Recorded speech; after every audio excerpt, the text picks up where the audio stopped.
మనస్ఫూర్తిగా ఒక వ్యక్తిని ప్రేమిస్తే రెండో వ్యక్తి వచ్చే అవకాశం లేదు. మనం ఎప్పటికీ ఆప్షన్ కాకూడదు. అయినా ఒకరిని లవ్ చేస్తూ ఇంకొకరిని ఎలా లవ్ చేస్తారు? ఈ రోజుల్లో ప్రేమ ఎలా ఉంది అంటే మనసు ఒకరితో మంచం ఒకరితో అన్నట్టు ఉంది.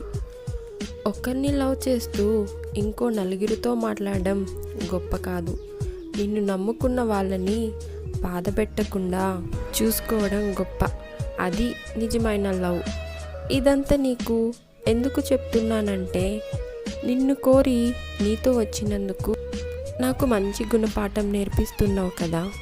గుర్తుపెట్టుకో, ఒక్కసారి వదిలేస్తే మళ్ళీ పట్టుకోలేవేమో.